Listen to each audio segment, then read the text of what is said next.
আসলে আমরা তো রাত্রের শেষের দিকে আইছি, তো গানগুলা সব এলোমেলো হয়ে গেছে আর কি। আর সবচেয়ে বড় কথা হচ্ছে আমরা কয়টা গান গাইছি এখানেও আমার যে পাগলা থেকে আমার দিদি একজন আছেন, আমরা ব্রাহ্মণ যারা তার সাথে আমরা কিন্তু খুবই ঘনিষ্ঠ। সত্য আচার্য যে সত্যেন্দ্র আচার্য তার সাথে কথা বলে বুঝবো, মানে বুঝতো না কেউ আমরা পুরোহিত, তারা আমরা এতটুকু আন্তরিক।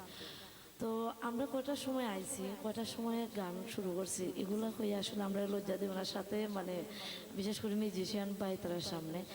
কারণ আপনারা সবাই আমার নিজের, আমরা আইছি ঠিক টাইমেই, অর্থাৎ 9:30টার ভিতরে আইছি। তো এগুলো নিয়ে এরকম কথা হওয়াটা এটা খারাপ দেখায়। আমরা গানের সাথে আছি, হয়তো আমরা গান কম গাইছি, তারা কিন্তু বাজাইছে না কম।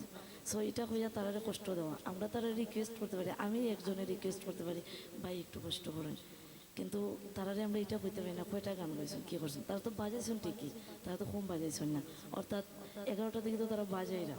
তো এটা হইয়া আমরা তারা কষ্ট না দিই, কারণ আমরা এনামুল যথেষ্ট কষ্ট করে, ডুলো যথেষ্ট এনার্জি লাগে, যেহেতু এটা যার্গি এটা ঠিক করতে গিয়ে আমি তার নিজের কাছে পেয়ে কইছি তুই এনার্জি লস করিস না, তোর যেমনি কষ্ট কম হয় ওদিক দিয়ে তুই বাজা।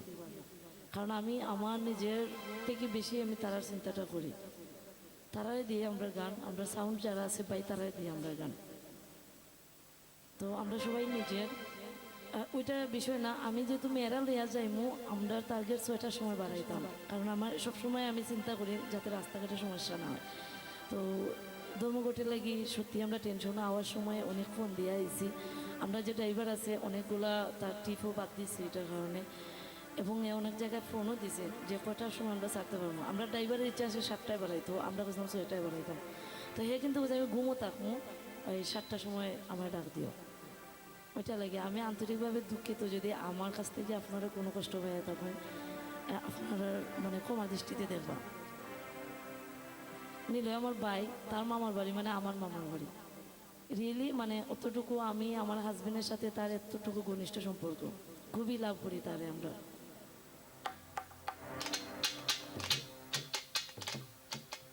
আচ্ছা ভাই বুঝতে বাসি সমস্যা নাই, আমরা চাইতাম যে রাত্রের শেষের দিকে আইছি, তো তো এই ধরনের গানটা আসলে যায় কি না, তো আপনারা চাইলে অবশ্যই বাসি বাকি।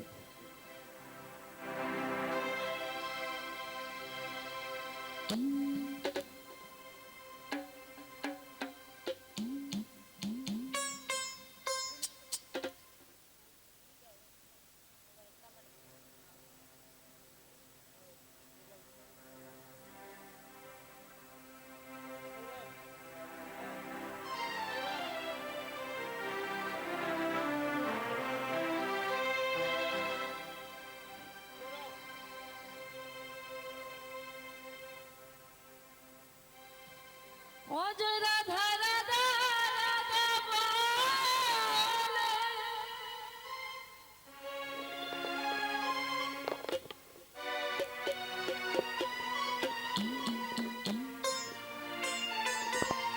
ও বাঁশির ধ্বনি পাইলাম, শুনতে বাঁশি বাজায় গো শ্রীকান্তে,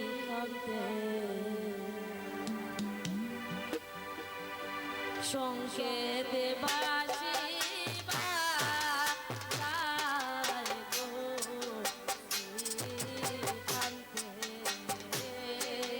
সংকেতে বাঁশি বাজায় গো শ্রীকান্তে, আয় গো সংকেতে বাঁশি বাজায় গো শ্রীকান্তে।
রে